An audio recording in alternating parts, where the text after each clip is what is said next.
Holes by Louis Sachar, chapters 21 through 22. Read for you by Mrs. Shoemaker. Chapter 21. It was a long walk back to his hole. Stanley looked out through the haze of heat and dirt at the other boys, lowering and raising their shovels. Group D was the furthest away. He realized that once again he would be digging long after everyone else had quit. He hoped he'd finish before Mr. Sir recovered. He didn't want to be out there alone with Mr. Sir. "He won't die," the warden had said. "Unfortunately for you." Walking across the deserted wasteland, Stanley thought about his great-grandfather. Not the pig-stealer, but the pig-stealer's son. The one who was robbed by Kissin' Kate Barlow. He tried to imagine how it must have felt after Kissin' Kate had left him stranded in the desert. It probably wasn't a whole lot different from the way he himself felt now. Kate Barlow had left his great-grandfather to face the hot, barren desert. The warden had left Stanley to face Mr. Sir. Somehow his great-grandfather had survived for 17 days before he was rescued by a couple of rattlesnake hunters. He was insane when they found him. When he was asked how he had lived so long, he said he found refuge on God's thumb. He spent nearly a month in a hospital. He ended up marrying one of the nurses. Nobody ever knew what he meant by God's thumb, including himself. Stanley heard a twitching sound. He stopped in mid-step with one foot still in the air. A rattlesnake lay coiled beneath his foot. Its tail was pointed upward, rattling. Stanley backed his leg away and then turned and ran. The rattlesnake didn't chase after him. It had rattled its tail to warn him to stay away. "Thanks for the warning," Stanley whispered as his heart pounded. The rattlesnake would be a lot more dangerous if it didn't have a rattle. "Hey, caveman!" called Armpit. "You're still alive!" "What'd the warden say?" asked X-Ray. "What'd you tell her?" asked Magnet. "I told her I stole the seeds," said Stanley. "Good going," said Magnet. "What'd she do?" asked Zigzag. Stanley shrugged one shoulder. "Nothing. She got mad at Mr. Sir for bothering her." He didn't feel like going into details. If he didn't talk about it, then maybe it didn't happen. He went over to his hole, and to his surprise it was nearly finished. He stared at it, amazed. It didn't make sense. Or perhaps it did. He smiled.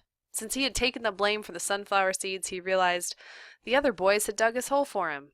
"Hey, thanks," he said. "Don't look at me," said X-Ray. Confused, Stanley looked around, from Magnet to Armpit to Zigzag to Squid. None of them took credit for it. Then he turned to Zero, who had been quietly digging in his hole since Stanley's return. Zero's hole was smaller than all the others. Chapter 22. Stanley was the first one finished. He spat in his hole, then showered and changed into his cleaner set of clothes. It had been 3 days since the laundry was done, so even his clean set was dirty and smelly. Tomorrow these would become his work clothes, and his other set would be washed. He could think of no reason why Zero would dig his hole for him. Zero didn't even get any sunflower seeds. "I guess he likes to dig holes," Armpit had said. "He's a mole," Zigzag had said. "I think he eats dirt."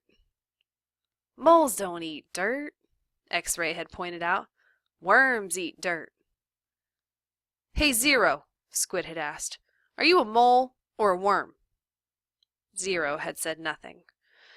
Stanley never even thanked him, but now he sat on his cot and waited for Zero to return from the showers. "Thanks," he said to Zero, entering through the tent flap.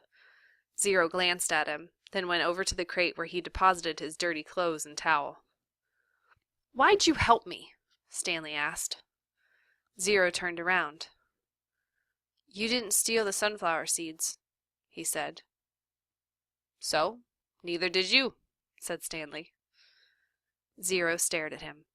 His eyes seemed to expand, and it was almost as if Zero were looking right through him. "You didn't steal the sneakers," he said. Stanley said nothing. He watched Zero walk out of the tent. If anybody had X-ray vision, it was Zero. "Wait!" he called, and then hurried out after him. Zero had stopped just outside the tent, and Stanley almost ran into him. "I'll try to teach you to read if you want," Stanley offered. "I don't know if I know how to teach, but I'm not that worn out today since you dug a lot of my hole." A big smile spread across Zero's face. They returned to the tent, where they were less likely to be bothered. Stanley got his box of stationery and a pen out of his crate. They sat on the ground. "Do you know the alphabet?" Stanley asked. For a second, he thought he saw a flash of defiance in Zero's eyes, but then it passed. "I think I know some of it," Zero said. "A, B, C, D." "Keep going," said Stanley. Zero's eyes looked upward. "E, F," said Stanley. "G," said Zero. He blew some air out of the side of his mouth. "H, I, K, P, H, I, J, K, L," Stanley said. "That's right," said Zero. "I've heard it before, I just don't have it memorized exactly." "That's all right," said Stanley. "Here, I'll say the whole thing, just to kind of refresh your memory, and then you can try it."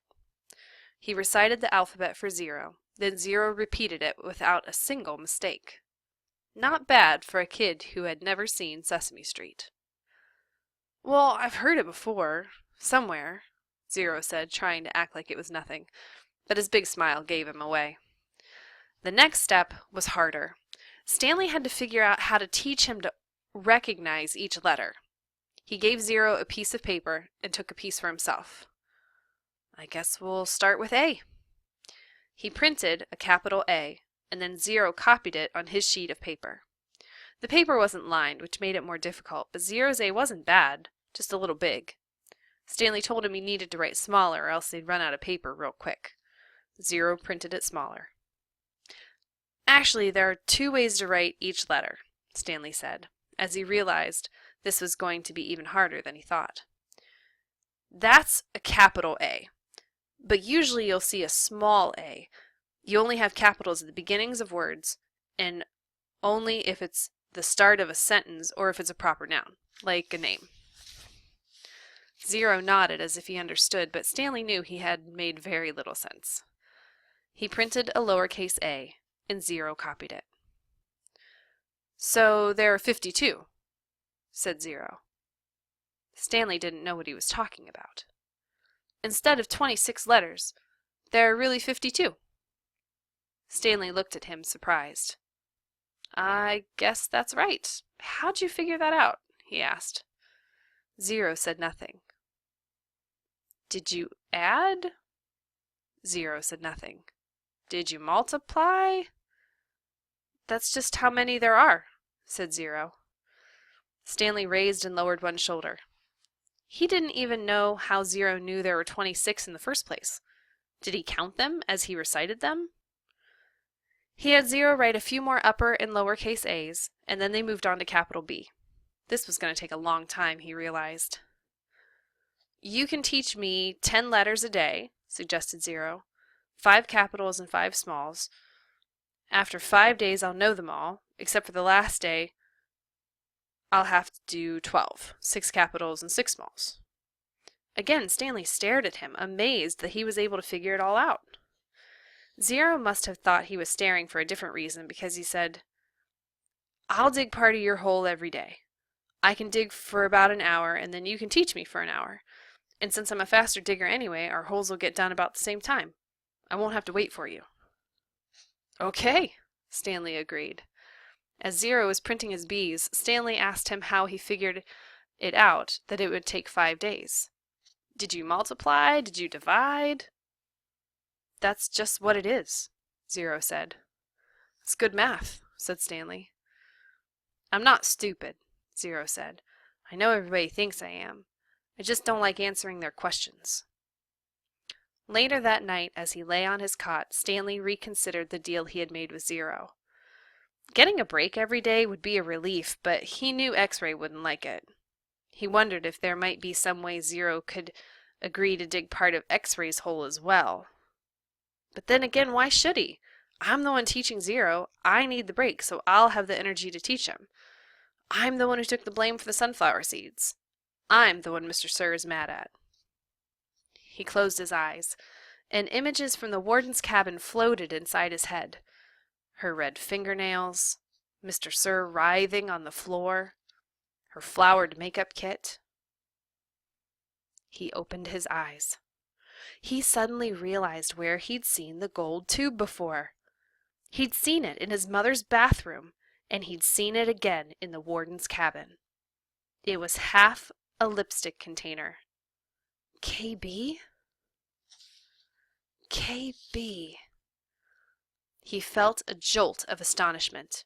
His mouth silently formed the name, Kate Barlow, as he wondered if it really could have belonged to the kissin' outlaw.